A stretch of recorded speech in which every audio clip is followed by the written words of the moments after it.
Oke, baik. Assalamualaikum warahmatullahi wabarakatuh. Kali ini kita akan masuk di materi perkembangan fisik dan kognitif anak berbakat. Saya akan buka slide yang pertama. Di sini saya tampilkan ada perkembangan fisik ya. Perkembangan ini yang dialami oleh anak-anak pada umumnya atau anak-anak normal.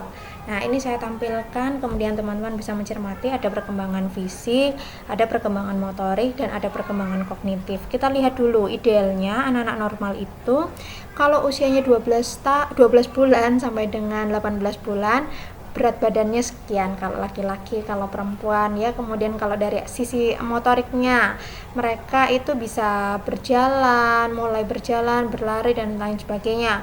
Kemudian dari aspek kognitifnya, mereka mulai bisa bicara dan lain sebagainya. Nah, kemudian di sini juga saya tampilkan di slide yang kedua, ini gambaran bagaimana tahapan perkembangan dari fisik dan intelektualnya ya. Kemudian, pertanyaannya pasti akan bagaimana dalam kondisi anak berbakat.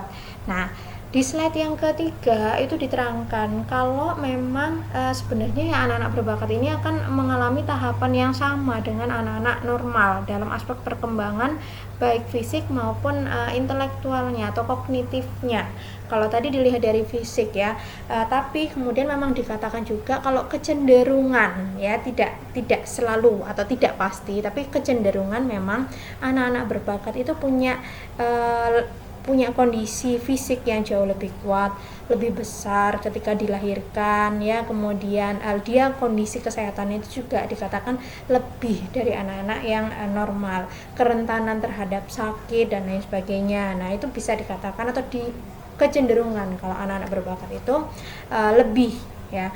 Nah, hal ini sebenarnya juga dikarenakan karena mereka punya dasar intelektual yang kemudian mereka ini punya dasar intelektual yang memang sudah tinggi, sudah maksimal, sehingga di situ dikatakan kalau karena dasar intelektualnya tinggi, maka ya mereka punya kemampuan untuk menyerap informasi dan stimulus dari luar itu jauh lebih cepat dibandingkan anak-anak normal ya. Sehingga kalau tadi dikatakan bahwa anak umur 12 bulan itu biasanya mereka sudah mulai belajar berjalan, tapi di anak-anak berbakat mereka mungkin mengawalinya lebih dulu. Jadi kalau standarnya di usia 12 bulan, mereka mungkin bisa di 10 atau 11 bulan ya.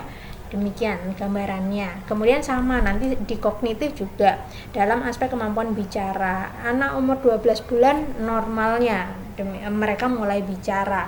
Tapi kemudian kalau anak-anak berbakat bisa jadi mereka akan jauh lebih cepat ya.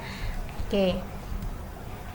Ya, begitu juga dengan perkembangan psikomotoriknya karena mereka punya kemampuan koordinasi yang memang jadi jauh lebih cepat dibanding anak-anak pada umumnya. Tapi di sisi lain ada kendala yang bisa muncul yang dinamakan Cartesian split ya. Di sini itu dikatakan bahwa mereka dibagi ada dua kemampuan. Mereka kan punya sensitivitas intelektual, tapi kemudian dari aspek aktivitas fisik itu tidak seimbang, dikatakan tidak seimbang. Nah, sehingga dikatakan kalau nanti akan ada kesenjangan antara aktivitas fisik dan aktivitas intelektualnya. Nah, kondisi inilah yang kemudian ketika Cartesian split muncul, mereka akan mungkin sangat berlebihan dalam aktivitas fisik bagi yang menyukai aktivitas fisik, atau malah kebalikannya, ada yang menghindari aktivitas fisik karena memang sudah sangat tidak tertarik dan dia hanya tertarik pada aktivitas intelektualnya saja. Jadi memang idealnya itu dua hal ini tetap berjalan beriringan, sehingga di sini ada beberapa masukan untuk program pendidikannya. Jadi harusnya nih idealnya mempertimbangkan beberapa aspek di bawah ini ya.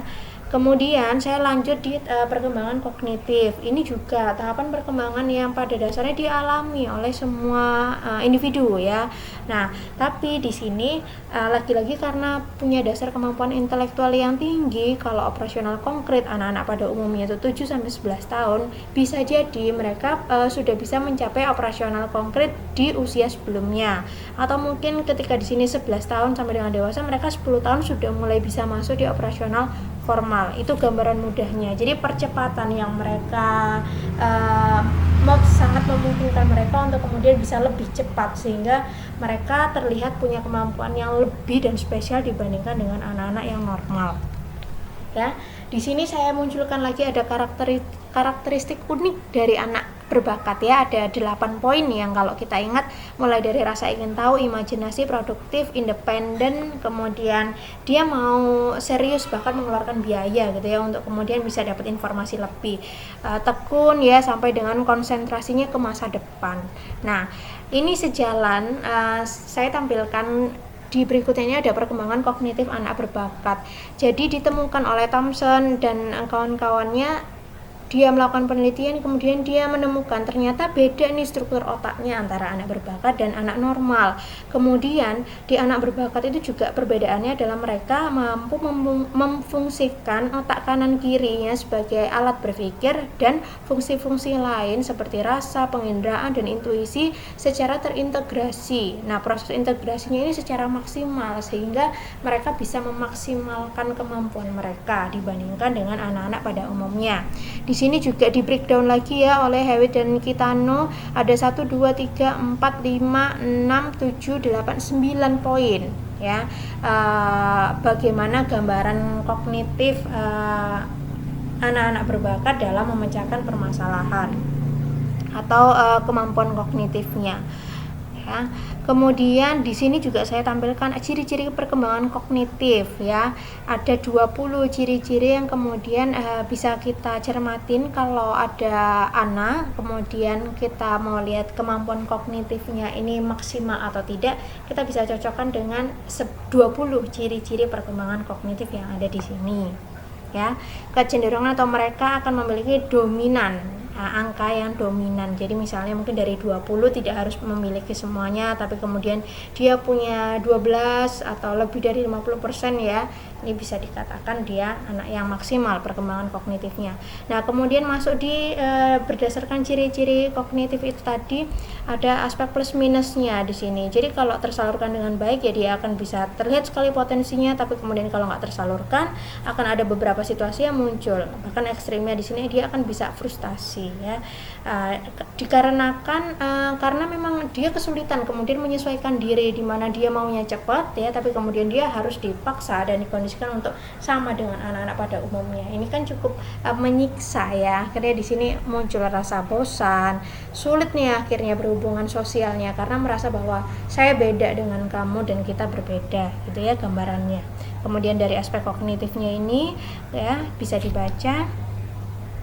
Nah, di sini ini adalah beberapa kondisi. Jadi kalau yang pertama kita lihat ada keunikan intuisi dalam anak berbakat. Kemudian yang kanan itu ada kekuatan imajinasi yang luar biasa. Dua kondisi ini juga punya sisi positif dan negatifnya. Seperti mungkin ekstrimnya saya akan ke kanan di imajinasi yang luar biasa. Dengan adanya kemampuan ini, mereka ada kecenderungan untuk sulit diterima kelompoknya. Terus jadi bahan cemoohan atau mungkin dia akan mendapatkan tanggapan yang tidak menyenangkan dari orang sekitarnya karena dia akan cenderung terlihat sebagai anak yang aneh, tidak biasa ya. Nah, ini kemudian kalau intuisi juga ada di sini, mereka keunikan-keunikan ini membuat mereka itu cenderung lebih peduli pada hal-hal yang sifatnya intuitif ya, yang kemudian tidak harus dinalar dalam-dalam, tapi kemudian mereka punya intuisi yang cukup kuat, tapi mereka juga tertarik dengan hal-hal yang sifatnya metafisik ya. Jadi memang harus dipelajari rasional. Nah, mereka juga tertarik dengan hal yang itu. Nah, kemudian di sini ada kebutuhan dari program pendidikan yang perlu diberikan ya untuk bisa memaksimalkan potensi yang besar dari anak-anak berbakat ini, dari mulai kajian informasinya, kemudian proses atau pendekatan yang tepat, kemudian pemahaman terkait dengan energi dan segala bentuk kecakapan mereka ya. Kemudian perlu adanya juga pengembangan kegiatan kreatif yang berkelanjutan supaya memang bisa memaksimalkan potensi dari fisik maupun kognitif dari anak-anak berbakat ini.